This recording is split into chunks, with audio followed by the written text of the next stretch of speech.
diaframas, né?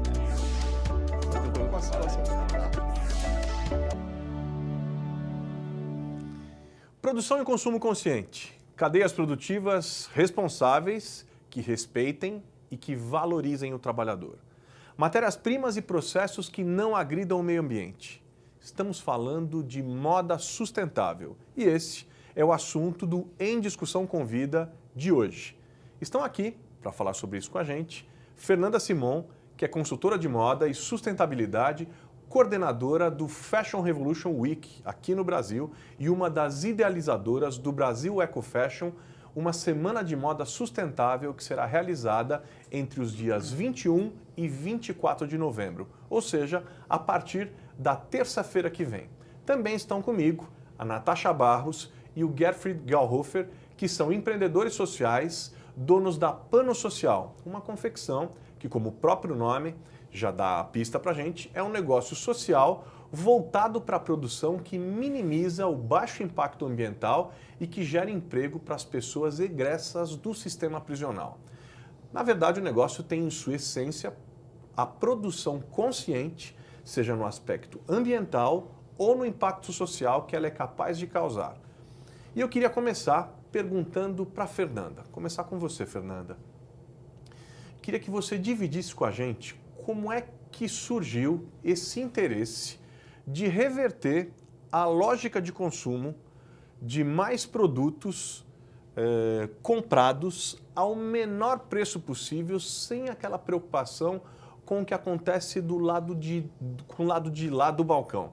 Antes das roupas surgirem nas araras e nas vitrines, como é que chegou para você essas informações relacionadas ao trabalho escravo no mundo da moda e essa relação predatória com o meio ambiente? Como é que se deu isso? Olá, deputado. Antes de tudo, gratidão pelo convite, pela oportunidade. Bem-vinda. Da gente estar aqui falando, né, de um assunto tão nobre, tão importante. E, bom, essa discussão que todo mundo tem que ter mesmo, pensar. Bom, na verdade, eu fiz moda na Faculdade Santa Marcelina. E depois que eu saí da faculdade, sei lá, em um momento existencial, numa crise existencial, fui embora, fui morar na Inglaterra, fui para Londres, assim, procurar outros caminhos. Também tinha dúvida se eu queria trabalhar com a moda, por conta disso tudo que eu via, que era uma indústria que eu não me identificava, muito glamour, muita... Não sentia nenhuma sensibilidade, assim, achava que era uma coisa muito distante de mim, assim, que não fazia parte de mim. E eu fui para a Inglaterra e lá, na verdade, que também reencontrei com todo esse glamour e toda essa massificação das high streets, com todas as roupas das lojas de fast fashion produzindo muito, muito, muito. E foi quando eu comecei a procurar alternativas. Eu falei, não, tem que ter algo mais sensível, mais humano, mais delicado, que respeite o meio ambiente. E daí eu comecei a ir atrás dessa busca mesmo. E eu comecei a encontrar marcas que trabalhavam com matérias-primas mais ecológicas, com algodão orgânico, com cânhamo, com tingimento natural. E marcas que trabalhavam com a lã da fazenda, do sítio, assim, com os processos bem mais artesanais, manuais, que respeitavam, que tinham trabalho ético. E foi quando esse universo se abriu para mim. Eu comecei a estudar, pesquisar, conheci uma pessoa que foi a Jocelyn, fui trabalhar com ela. E, enfim, daí eu fui estudar e perceber tudo isso, e foi quando eu tive conhecimento mesmo dos números, né, de impacto mesmo da cadeia da moda e da cadeia têxtil. Então, comecei a entender isso de uma forma mais... entender melhor. Bom, foi assim que tudo começou. E vocês, Natasha e Gerfried? Eu conheci o negócio de vocês de perto, enfim. Vocês optaram por um modelo de negócios completamente diferente da maioria que tem por aí. Como é que funciona a Pano Social? Como é que vocês fazem para conciliar todas essas responsabilidades e os objetivos da empresa? Conta pra gente como é que surgiu a Pano Social. Lembrando que aqui em São Paulo, durante a CPI do trabalho escravo que eu presidi aqui na Alesp, a gente levantou entre 12 a 14 mil sweatshops, aquelas oficinas de costura clandestinas, com uma série de irregularidades trabalhistas, uma série de abusos e uma grande incidência de trabalho escravo. E eu me lembro que na época a gente verificou que no ramo da costura o empregador chegava a ganhar ilicitamente algo em torno de R$ 2.300 mensais sobre cada trabalhador contratado para trabalhar em condições análogas às de escravo, numa clara concorrência desleal. Né? Além do desrespeito às leis do país e do descompromisso com a vida humana, a gente percebia isso. Ou seja, quem se utiliza disso acaba tendo uma vantagem desleal com quem cumpre as leis do país. Como é que vocês veem isso? Como é que vocês trabalham? Como é que é fazer esse negócio, levar essas coisas todas em consideração e, ao mesmo tempo, transformar esse negócio em algo viável? A gente também agradece a oportunidade e é muito legal poder falar sobre isso, né? A Pano Social é constituída como uma empresa social. O que é um negócio social? Ele pode ter lucro, mas não distribui dividendos. Então, eu e o Gertrude, a gente tem um Prolabore que pode crescer como o salário de todos os outros colaboradores quando a gente atinge as metas de impacto. A gente segue alguns indicadores, tanto sociais quanto ambientais e financeiros. E o Gertrude, que chegou no Brasil há 15 anos atrás, ficou muito impactado com as nossas questões sociais. Ele veio da Áustria e teve a oportunidade de entrar em unidades prisionais com um padre austríaco que mediava conflitos no Carandiru e lutava contra a tortura nos presídios e ficou muito impactado. E percebeu que trabalhar com mão de obra de egressos do sistema prisional pode ser uma forma de promoção da paz social. E ali já nasceu a Pano Social no coração dele, que a princípio era pensada para produzir bolsas de câmara de pneu. E ele fez muitas pesquisas e viu o impacto da indústria da moda, né, do ramo têxtil, do mercado de confecção. E aí percebeu ali uma oportunidade de trabalhar com bases orgânicas e sustentáveis e capacitar ex-detentos para o ramo de confecção. Já que falta mão de obra no ramo de confecção, e muitas empresas se aproveitam disso, contratando emigrantes e imigrantes a regime análogo à escravidão, por que não incentivar pessoas que não têm oportunidade de emprego para esse setor, né? Então, eu vindo para cá, como a Natasha falou, uns 15 anos atrás, eu estava impactado de várias formas, né? Uma era o trabalho escravo, que me chocava muito. E numa primeira leva eu fiquei sabendo que existe ainda, isso foi em 2005, ainda existe trabalho escravo nos campos rurais, né? E numa segunda leva, mais tarde, eu fiquei sabendo que ainda existe até em São Paulo, nas oficinas, em várias oficinas, trabalho análogo à escravidão. Eu estava chocado, né? Como pode nesse milênio, né? Então, isso era inicialmente ideia, era um outro produto. Eu me formei em desenho industrial na Áustria, então eu consegui pensar a partir de um produto que era um produto de upcycling, né? Mas isso era em 2003 mais ou menos, mas ficou na ideia só, a gente fez uns pilotos, mas não andou para frente, né? Mas para frente, como a Natasha tinha mencionado, né, eu também fiquei sabendo o que aconteceu em Cazaquistão, né? O plantio, o Cazaquistão era um dos principais exportadores do algodão convencional. Ele acabou como país, acabou como uma cultura de pesca, né? Esse é um reservatório muito grande de água, o que a gente também tem aqui no Brasil, e nós somos o quinto maior produtor de algodão convencional, que é um certo risco, né, para nossos mananciais. Sim, a nossa terra, né? Nossa terra. E o algodão convencional é um dos maiores agressores ao meio ambiente, né?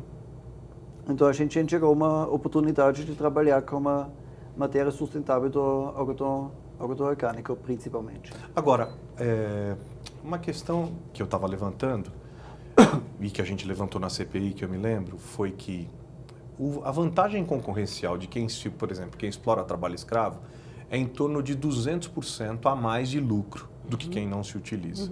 Vocês levam em conta essa relação e vocês têm um negócio que é sustentável do ponto de vista financeiro e que tem um impacto na vida das pessoas. Vocês não descartam, quer dizer, a possibilidade de lucro, né? Agora, como têm sido os resultados obtidos a partir da oportunidade que vocês oferecem ao egresso do sistema prisional? Eu estive lá na loja de vocês, conheci a oficina, conversei com os trabalhadores e vi ali, vi com os meus olhos, né, que é um trabalho que tem tido um impacto forte na vida das pessoas. Conta pra gente um pouco como é que tem sido trabalhar nessa outra frente, a frente do compromisso com as pessoas, do compromisso com o próximo. Gerar trabalho digno, né, e de fato promover a paz social, porque uma pessoa a mais trabalhando é de fato uma pessoa a menos no crime, né? Aquele que sai do sistema prisional tem um carimbo, né, e raramente consegue uma oportunidade de trabalho.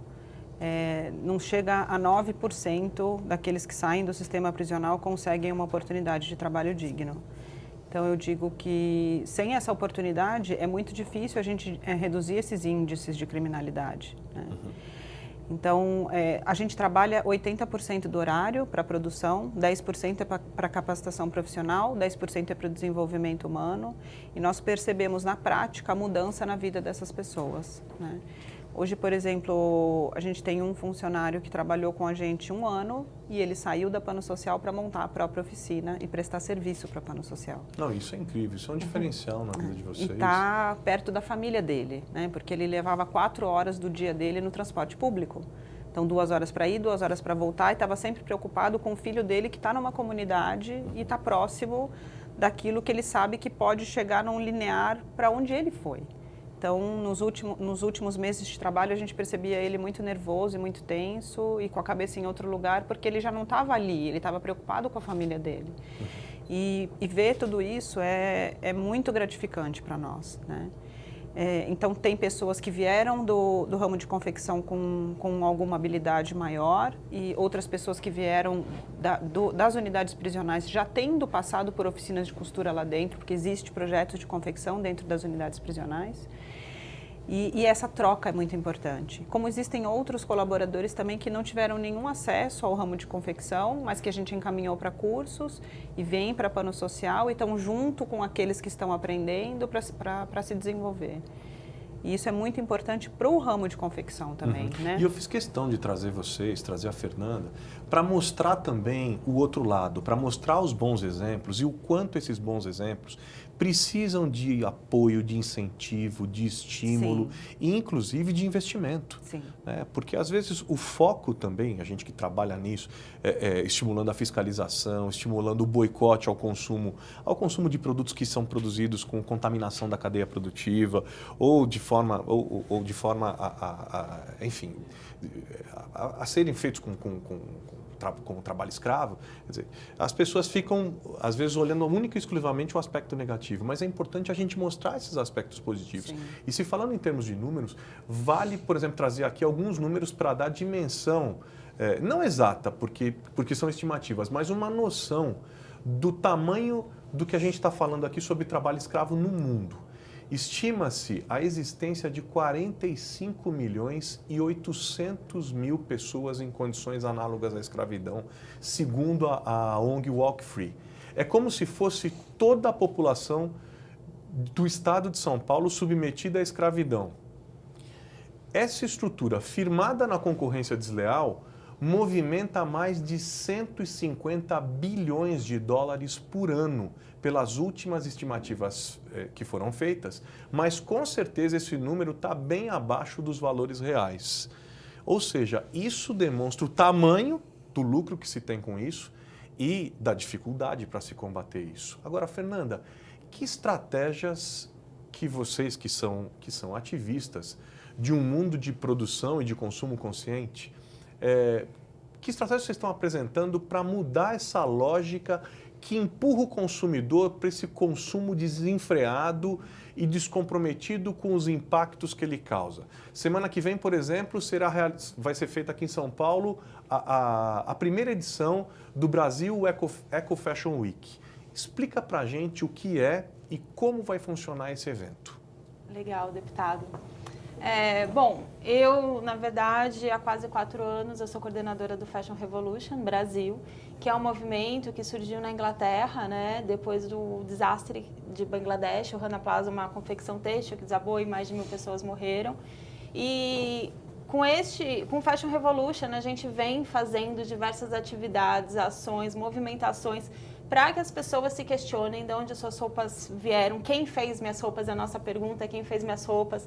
Então, tanto quem produz mostra quem está por trás, o consumidor ele pergunta, e a gente começa a levantar todo esse questionamento mesmo, e as pessoas começam a se questionarem, a questionarem as marcas, e começam a passar por esse processo de conscientização, de informação.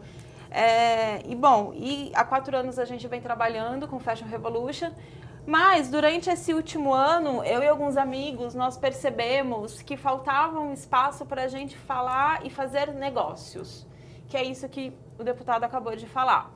Nós precisamos fomentar economicamente essas iniciativas também. Uhum. Então, assim, a gente vê que... Até para não ficar só no aspecto negativo da coisa. Exatamente. Tem muita gente trabalhando como vocês com iniciativas interessantíssimas e a maioria das pessoas não sabe. As pessoas não sabem, exatamente. E o Fashion Revolution, que está se oficializando como uma ONG, tem o objetivo de conscientizar, de sensibilizar, e a gente sempre falava nos nossos eventos, pergunte quem fez suas roupas, se questione, se informe, e as pessoas queriam saber onde que elas podiam comprar essas roupas, quem são essas iniciativas, onde que pode se encontrar essas marcas, né, com um impacto tanto ambiental e social positivo. E daí eu e o Rafael Moraes, que é o sócio também realizador do Brasil Eco Fashion Week, ele já tinha intenção de fazer um desfile para mostrar essas marcas que têm este engajamento mais sustentável. E a gente decidiu fazer um evento paralelo ao Fashion Revolution. Então, esse evento é um evento paralelo para gerar negócios, colocar essas pessoas juntas, mostrar quem são os fornecedores, trazer novos clientes, trazer o público para conhecer essas marcas. Então, é um evento que nós queremos assim colocar todas as iniciativas, ou pelo menos as principais, né, as que já têm alguma estrutura em termos nacionais, dentro de um mesmo espaço para debater, para conversar, para trocar, né? Então, esse foi o objetivo do evento. Não, e que vai... Assim que ele começou, está começando, né? E que seguramente vai ter muito sucesso. E é só o primeiro de muitos. Agora, é importante a gente dizer, porque a gente está falando de trabalho escravo, de contaminação da cadeia produtiva, de consumo consciente. É importante a gente dizer, por exemplo, que 92% dos trabalhos em condições análogas às de escravo no Brasil tem origem na terceirização da mão de obra. Por exemplo, o fazendeiro que contrata o gato, que alicia os trabalhadores e que, quando flagrado, o fazendeiro diz: mas eu não contratei o peão, eu contratei um funcionário que fez a distribuição do serviço como ele achou melhor, eu não sabia nada disso. Exatamente do jeito que ocorre nas oficinas de costura. E eu estive em várias, acompanhando várias investigações, né? Agora, recentemente, a Zara, por exemplo, está lidando com a reação de trabalhadores de uma empresa terceirizada na Turquia, a exemplo do que aconteceu aqui no Brasil, na Argentina, em vários outros países, agora na Turquia, que fechou as portas e que não pagou seus funcionários. Houve uma reação desses trabalhadores e eles colocaram, vocês devem ter visto também, nas etiquetas das roupas da Zara o aviso de que eles estavam sem receber o pagamento por aquela peça produzida. Mas, em geral, as marcas sempre dizem que não sabiam e que não tinham nenhuma responsabilidade sobre o que o terceiro faz ou fazia. Que é muito cômodo, inclusive, né?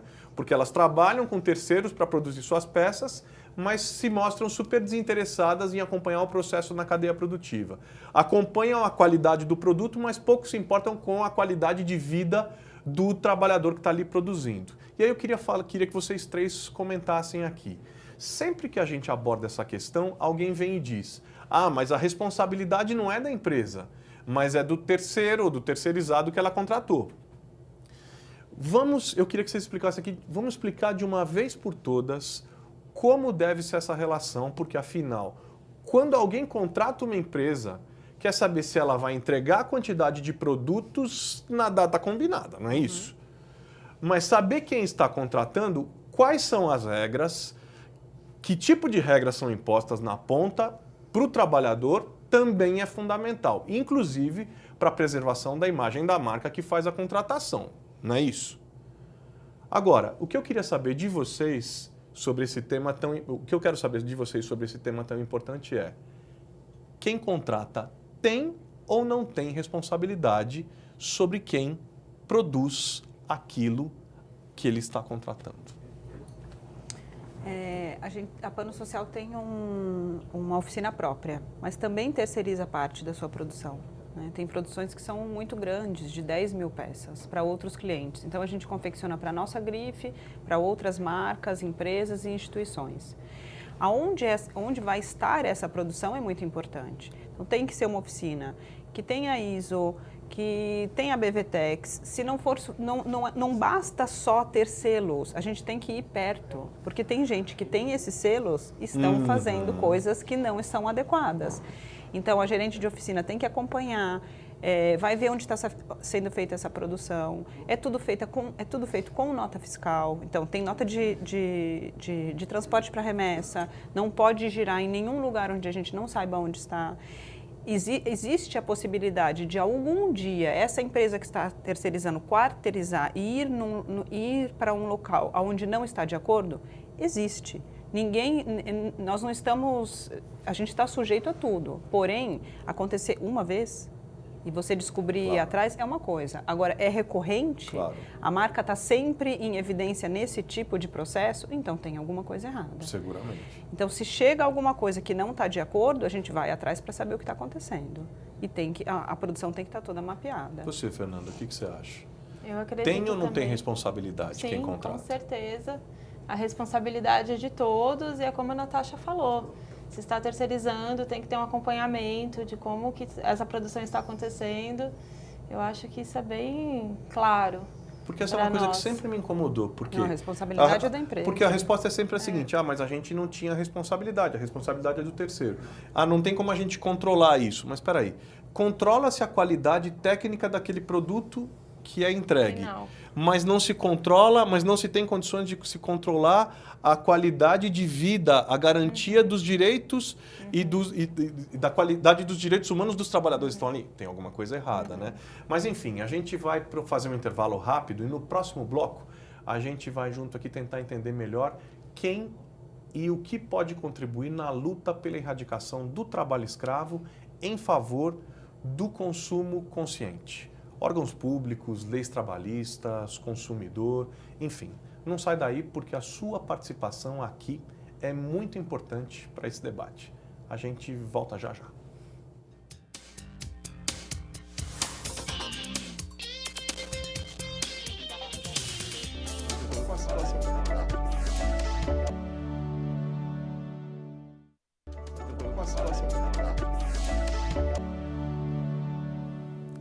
Voltamos com Em Discussão com Vida, falando hoje sobre moda sustentável. Nós estamos com os nossos convidados, Fernanda, coordenadora do Fashion Revolution Brasil, e com a Natasha e o Gerfried, empreendedores sociais, fundadores da Pano Social. No primeiro bloco, a gente discutiu um pouco a lógica de produção e consumo que nós vivemos hoje e o foco exagerado nos lucros e a falta conveniente de monitoramento das cadeias produtivas que estão praticando crimes na contratação de mão de obra, que é a mão de obra análoga à de escravo. Nesse segundo bloco, eu queria conversar com vocês a respeito de alguns outros aspectos sobre esse cenário. Recentemente, a gente teve a Amy Officer condenada em segunda instância pela Justiça do Trabalho aqui em São Paulo, depois que 5 oficinas foram fiscalizadas na região central e na zona leste da cidade e foram encontradas trabalhando nelas bolivianos mantidos em condições degradantes de trabalho e com jornada exaustiva. Por causa da condenação, em decisão colegiada da Justiça, a Amy Officer pode ser banida do Estado de São Paulo em razão da lei, que é de minha autoria, que combate o trabalho escravo e que caça o registro de ICMS da empresa condenada em segunda instância, nesse caso a M-Officer, e essa lei já foi replicada por 6 outros estados brasileiros. A decisão é inédita e creio que é uma decisão que é um divisor de águas no país. Sim. E é extremamente simbólica no sentido de que aqui em São Paulo a gente não aceita mais esse tipo de prática. E eu queria perguntar aqui para a Fernanda. Fernanda, eu queria te ouvir. Como é que você acha que esse tipo de condenação, que será inédita aqui no Brasil, pode afetar as empresas, se pode produzir um ciclo virtuoso de produção no mundo da moda? Sim. O que você acha? Sim, deputado. Que bom que temos a sua lei, né? Obrigado. Referência, inclusive. E sim, eu acredito que, assim, bom, até acho que a Natasha e o Gerfried podem falar melhor isso, mas como empresários, assim, quando eles veem que algo está sendo feito, né, a postura se torna diferente. E também até para o lado do consumidor, do público, da sociedade civil, quando o consumidor vê que a marca ela está passando por esse processo. Quando isso tudo está na mídia, quando isso acontece, que é real, eu acho que as pessoas se tornam mais ativas, assim, agentes mais ativos mesmo para participar, para comprar, para não comprar, para perguntar, para exigir transparência, né, que é um dos motes do Fashion Revolution, exigir transparência. Então, querer saber. Às vezes, quando a gente vê um caso desses da mídia, eu sei porque pessoas chegam para mim e falam, poxa, agora eu entrei numa loja, eu perguntei, você sabe de onde essa roupa veio? Como ela foi feita? Quem que fez essa roupa? Então, assim, incentiva com que os consumidores eles sejam mais ativos mesmo. E do lado dos empresários, das grandes corporações, tudo mais, elas veem que existem pessoas sérias, leis que funcionam e que estão fazendo algo em prol da ética para esses trabalhadores, né? E eu acho que isso isso é a cara do nosso tempo. É o tempo, é o momento que a gente está vivendo, né? É um momento de demanda de transparência. Sim, você vê, a gente tem uma demanda maior de transparência que está fazendo com que o Brasil está repensando toda a estrutura política. Sim. Nossa estrutura política está toda em xeque por uma demanda de transparência. Nós temos, você vê, os figurões do cinema de Hollywood caindo por causa da transparência. As informações estão vindo a público várias informações sobre abuso, assédio sexual, as pessoas. E no mundo da moda também não é diferente. Quer dizer, há uma demanda por transparência, as pessoas querem saber como são produzidos os produtos que eu consumo. E eu acho que aí está a grande virtude do evento que vocês estão produzindo. E, aliás, eu queria dizer para vocês, esse é um evento que eu recomendo que vocês conheçam. Eu faço questão de sempre dar aqui a minha contribuição, comparecendo a esse tipo de evento, dialogando sobre o tema. Inclusive, eu acho que existe hoje uma sintonia entre o que vocês estão debatendo, entre o que vocês debatem e entre aquilo que os jovens querem saber.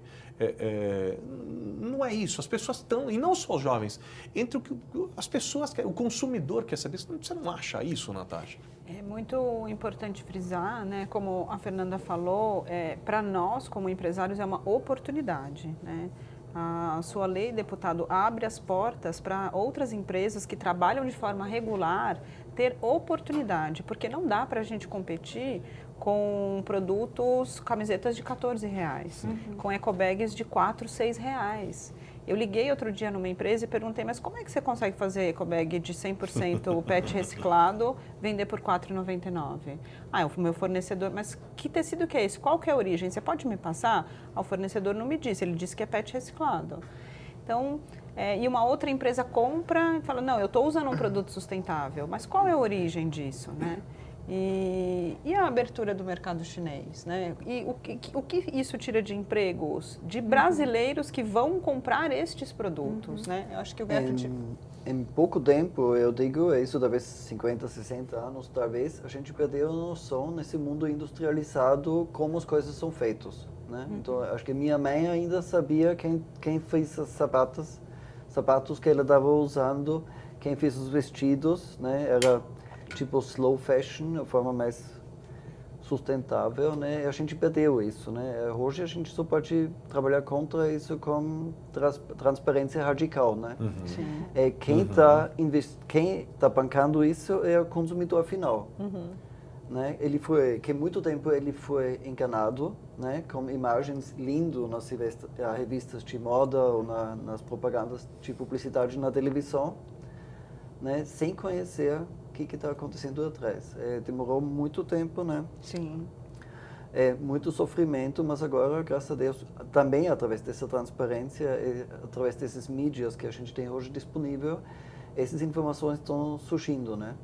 Então, as pessoas hoje têm a opção de investir, né, num produto com valores agregados ou de evitar de investir em trabalho escravo, destruição ambiental. E essa é uma tendência irreversível. É irreversível. E eu costumo dizer que nós podemos ter as melhores leis, a gente pode ter as leis mais modernas do mundo, a gente pode ter os melhores mecanismos de fiscalização, mas se a gente não tiver uma mudança profunda de cultura, ou seja, se a gente não tiver uma sociedade que se nega a participar dessa lógica frenética de consumo que tem por trás de si, essa engrenagem invisível, que é a engrenagem do trabalho escravo, que é a engrenagem dessa produção contaminada, se a sociedade não abrir os olhos e não exigir transparência, a gente não consegue avançar. Mas graças a Deus, a gente está avançando.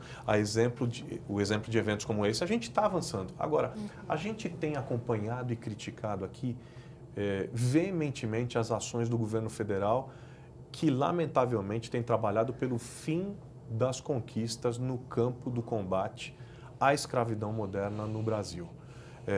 Alteraram, por exemplo, por meio de uma portaria, o conceito brasileiro de trabalho escravo, enfraquecendo a fiscalização e politizando a publicação da lista suja. E eu queria ouvir de vocês como é que vocês avaliam o atual cenário pelo qual a gente está passando aqui no Brasil. Nesse sentido, no sentido do enfrentamento do trabalho escravo. Eu vejo como o maior ativismo que todo cidadão brasileiro pode fazer hoje é não consumir. Não adianta ir para Paulista, não adianta bater panela, mas adianta você deixar de entrar naquele mercado ou deixar de entrar naquela loja e buscar relações de compra que favoreçam empresas transparentes, negócios transparentes. E com isso também, isso é uma forma de fazer política. O voto é muito importante. E atrás do deputado, do vereador, ser mais participativo, mas não só rejogar toda a responsabilidade no Estado ou no seu representante de Estado, mas através da sua compra, através do seu dia a dia. É possível, né? Perguntaram para a gente, porque a gente consome alimentação orgânica, né? Já perguntaram muitas vezes, mas como vocês conseguem manter isso? Se eu for comprar num mercado, eu não vou conseguir manter, mas eu vou na feira orgânica, eu conheço aquele agricultor, o selo não basta. É essa relação de olho no olho, de conhecer aquele produto, no sabor, no toque. Eu acho que nós também voltarmos às nossas origens, é muito importante. Agora, Fernanda, na sua opinião, existe alinhamento entre o que o consumidor está interessado em saber e em comprar e os incentivos que o poder público oferece à moda sustentável, ou ainda é preciso avançar muito nesse campo? Eu acho que ainda é preciso avançar muito. Vocês vão discutir muito disso, né? Existe um incentivo? É uma conversa... Ainda tem muito para se conversar e eu até falo, inspirada na Úrsula de Castro, que é uma das criadoras do movimento do Fashion Revolution, que todas as roupas deveriam ser sustentáveis, né? Sim. A gente não deveria ter a roupa sustentável, ela é diferente, ela é um nicho. Não. A roupa que é insustentável que deveria ser, esta roupa não é sustentável. Ela não condiz. O convencional e orgânico. O convencional Exatamente. Deveria ser o orgânico, Exatamente. Né? A comida orgânica deveria ser convencional. A comida envenenada que é diferente, envenenada, né? Então, assim, estamos no momento, assim, estamos na luta para chegar ao dia que todas as roupas são todo algodão ele é orgânico, todas as roupas têm processos limpos, né? Sem trabalho escravo. Não é? E não se discutir, né? Mas é caro demais. Eu acho que é olhar para o que é barato demais e por que é barato demais, né? E tem que ser justo para todos. Então não tem como você vender um produto que a cadeia produtiva dele está sendo observada de ponta a ponta e remunerada de forma justa, digna e ética de ponta a ponta e chegar no preço ao qual outras empresas vendem e que trabalham com produções que não são transparentes. Então, olhar para o que é barato demais. Porque é barato demais. E é interessante que eu participei recentemente de um debate com estudantes da Fundação Getúlio Vargas. E uma aluna lá, ela falou uma coisa que é verdade, que é insano que hoje a gente tenha que se preocupar em incentivar e até mesmo premiar quem faz o que é certo. Quem produz da maneira que a lei exige tem que ser premiado. Isso tinha que ser o normal, tinha que ser a regra, não a exceção. No entanto, a gente tem que avaliar que as políticas públicas também têm um viés educativo, né? Agora, não adianta trabalhar apenas na repressão, que é o que a gente está debatendo, discutindo, que nem o lance da lei. A lei trabalha muito na repressão, né? É necessário que a gente faça reforços positivos, como o que a gente está fazendo aqui, como estimular a iniciativa de vocês, para atrair marcas para a produção responsável e para atrair o consumidor para a compra consciente, né? Foi pensando nisso, por exemplo, que aqui na Assembleia Legislativa eu criei a Frente Parlamentar em apoio ao empreendedorismo social. Para quem não sabe, que está nos acompanhando, a Frente Parlamentar é composta por um grupo suprapartidário de deputados que é feito para promover, junto com representantes da sociedade civil e de órgãos públicos, a discussão e o aprimoramento de legislação e de políticas públicas para todo o Estado referentes a um determinado setor. E esse é um canal que a gente pode usar mais para promover, de fato, medidas eficazes para essa área específica, no caso do empreendedorismo social, né? Aliás, que medidas vocês acham, e aí nada melhor do que vocês aqui, né, que poderiam ser interessantes para incentivar esse tipo de organização que são os negócios sociais? Que medidas vocês acham interessantes, Gerfried, por exemplo? Que a gente poderia propor numa frente como essa? Colocando em licitações, talvez, produtos sustentáveis, né, porque é difícil ganhar uma licitação quando um produto sustentável não é demandado, né? Boa. Encomendado. Ótima ideia. Porque ganha aquele que tem o menor preço, né? Então, ter mais oportunidade de comercializar esses produtos é muito importante para o investidor social, né? Porque, de fato, se todo o lucro volta para o negócio para aumentar o impacto social e ambiental positivo, a gente transforma isso em contratação de pessoas, né? E aí é o que o Gerfried fala, mas uma camiseta que custa R$62, talvez é melhor para muitas pessoas ficam felizes quando saem de uma loja ou de uma região no centro da cidade que vendem roupas mais baratas e conseguiu comprar 3, 4, 5 camisetas com R$50, sem se preocupar o que está por trás dessa camiseta. Será que essa pessoa precisa dessa quantidade de camisetas? Será que 2 ou 3 camisetas não são suficientes? Então, tanto do consumidor final, né, quanto da política pública, é muito importante que a gente tenha oportunidade, né? O evento que a Fernanda está promovendo é muito importante para a relação também entre as marcas, para que a gente se conheça, para que a gente se ajude, para que a gente possa pensar juntos e até fazer propostas ao poder público, né? Porque eu falo que a gente está tateando no escuro um gato preto, né? A gente não está desbravando a floresta sem saber o que vai encontrar do outro lado.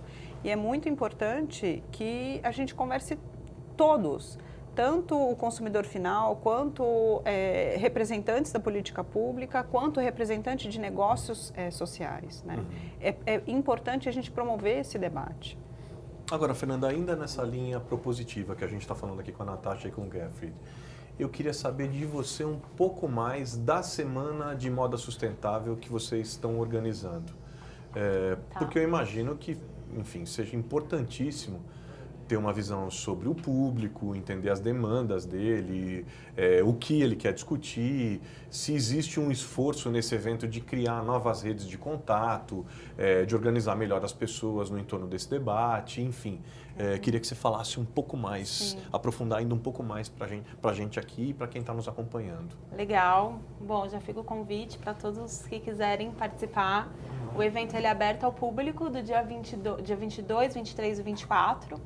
Né? Então, no dia 22 e no dia 23, nós teremos um showroom, que teremos várias marcas, como a Pano Social, quem quiser conhecer.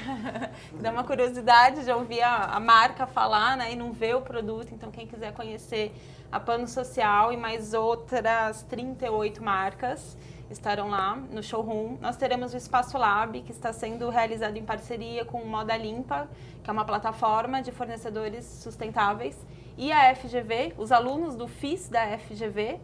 Então, os alunos do FIS realizaram, junto com o Moda Limpa, durante o semestre, né, este espaço. Então, eles estudaram o tema, mapearam os fornecedores, as iniciativas e fizeram uma seleção para levar 15 para esse espaço.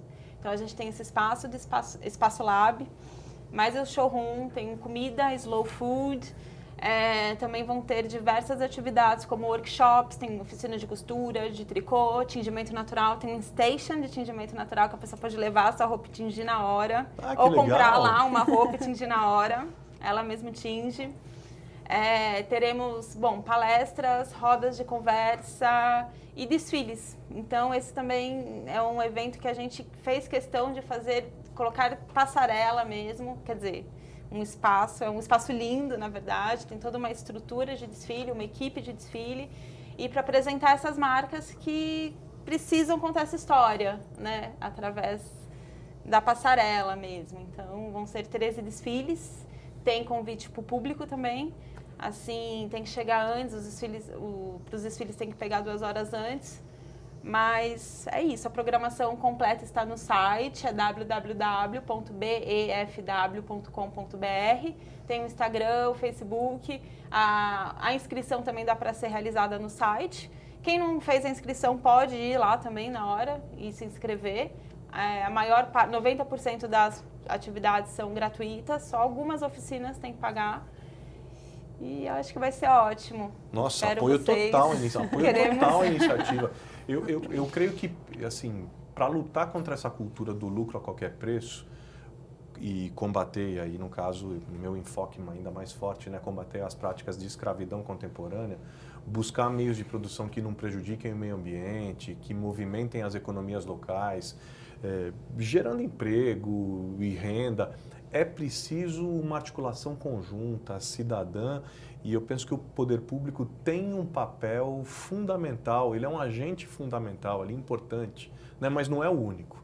Né, e eu creio que essa é uma das razões para que eventos como esse que vocês estão promovendo, que você está promovendo, Fernanda, o Brasil Eco Fashion Week, é crucial, né, para fortalecer esses elos, buscar novos caminhos juntos, enfim, essa participação é fundamental. Agora, pensando aqui já encaminhando para o final do nosso programa, queria saber de vocês três, né? Vocês que estão diretamente ligados a essas iniciativas, né? Nessas frentes super relevantes aí de consumo consciente. Como é que a gente pode atrair mais e mais consumidores para essa temática? Como é que a gente fura a bolha aí do consumo desenfreado? A gente tem a Black Friday agora no dia 24. Muita gente vai sair comprando coisa que nunca vai usar, que não precisava e que não faz nem ideia de como é que isso foi produzido. Como é que a gente constrói pontes de diálogo com o público consumidor? Eu acredito sempre que o primeiro passo é a conscientização. Então, dar a oportunidade para as pessoas se informarem do que acontece, né? Porque às vezes eu converso com pessoas que elas falam, eu não sabia disso. Como que eu não sabia, eu não tinha uma ideia que tinha gente que poderia estar em uma condição análoga à escrava por trás das minhas roupas. Eu realmente não sabia. E agora eu sei. Agora eu vou perguntar, agora eu vou me interessar pesquisar, saber quais são as marcas que têm essas práticas, quais que não. Então, eu acredito que a partir da informação e da conscientização que as pessoas podem ser tocadas e mudar de comportamento e mudar suas práticas de consumo e seus hábitos, né? Porque não é só também práticas de consumo, é o seu hábito. Que às vezes não é nem o que você compra, o que você compra, é o que você não compra. É como você cuida das suas roupas, é como você troca a roupa. Verdade. Que isso é uma coisa que as pessoas sempre me perguntam, mas a roupa sustentável ela é muito cara. Mas eu falo, mas ser sustentável não é caro. Ser sustentável é você usar o que você tem. É você trocar com o seu vizinho, com a sua mãe, com a sua tia, ir no brechó, cuidar bem da sua roupa, não usar uma vez e pôr para lavar. Então, né, a questão da conscientização e da sustentabilidade ela é muito maior do que você comprar determinada marca, determinado produto. Engloba toda essa sua postura de vida mesmo. Então, assim, repensar mesmo. E eu vejo muita gente repensando. Um número cada vez maior de gente. É verdade, Gerfried. Eu concordo totalmente com a Fernanda. Eu vejo também que existe um despertar agora, né? Ainda é um grupo pequeno, talvez, mas acho que como uma tendência crescendo muito forte. E o consumidor acho que é a força principal, né? Para qualquer mudança. Sim, e menos confronto e mais diálogo, né? Porque a gente vê muito isso nas redes sociais hoje, um confrontando o outro, né? E essa oportunidade de conversar, né? De trocar, ao lugar de confrontar, né? Eu acho que é muito importante. Eu também enxergo que... Sim, tem. Enxergo também que muitas pessoas eles procuram felicidade no shopping center, né? Então, eu acho, eles estão, como posso dizer, se eles não estão muito bem, eles estão disfarçando, sabe? Não é uma felicidade de verdade, né? Então, eu acho que eu percebi para mim, a felicidade de verdade, você não consegue adquirir através de um consumo, sabe? Você tem que doar alguma coisa para ter uma sensação de felicidade em troca, sabe? Existe uma desconexão mesmo, né, da Total. sociedade que é refletida no consumo desenfreado, que daí as pessoas elas estão tão desconexas com a realidade do planeta, do outro, do mundo, dos recursos naturais que estão se esgotando, que elas compram e compram. Ela não percebe o impacto que aquilo tem na vida do outro, na própria vida dela. Vida, claro. Esse barato sai caro. Tanto negativo quanto positivo. Aliás, os negócios de vocês são incríveis exatamente por isso, por despertarem em nós a possibilidade da gente ver o impacto positivo que um negócio pode ter na vida de um outro, na vida de um egresso do sistema prisional, na vida pessoal dele, no crescimento, no despertamento para um consumo diferente.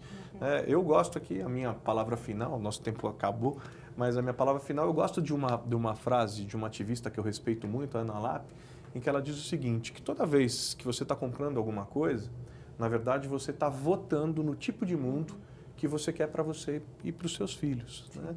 E eu penso que esse é o espírito daquilo que a gente estava conversando aqui. Toda vez que você está comprando algo, você de fato está escolhendo o mundo que você quer. E se você de fato quer um mundo diferente para você e para os seus filhos, não se esqueça, ele passa pelos seus hábitos de consumo. Ele passa pelas escolhas que você faz de consumo cotidiana, diariamente. Cada um de nós fazemos escolhas. E nesse modelo frenético de consumo, que a gente vai muitas vezes sendo inconscientemente empurrado, esse modelo frenético do mais rápido, mais veloz e mais barato, cada vez se compre mais e mais e mais, ele é sempre mantido por essa correia invisível do trabalho escravo. E é com isso que a gente precisa tomar cuidado, sempre fazendo a pergunta do quem produziu o que eu estou consumindo, em que condições. Mas, enfim, o papo estava ótimo, mas voou. Gerfried, queria agradecer. Gente, o Plano Social é um negócio para ser conhecido, estimulado. Eu sou o maior propagandista deles, grande trabalho. Fernanda, parabéns pelo trabalho, pela semana, todo o sucesso do mundo. Vocês que se interessam pelo tema, por favor, tá aí uma belíssima dica, não deixe de estar lá. Queria agradecer a você que nos acompanhou até agora aqui nessa conversa, que é uma conversa fundamental, de fundamental importância para a construção de uma lógica de consumo que respeite fundamentalmente a dignidade humana. Deixo aqui o lembrete que eu já coloquei para vocês. Toda vez que você compra algo, você está votando no tipo de mundo que você quer para os seus filhos e para os seus netos. Pense nisso antes de se dirigir ao caixa com sua sacola de compras. Aliás, o Natal está pertinho. Não deixa de pensar nisso. A gente fica por aqui. Até a próxima.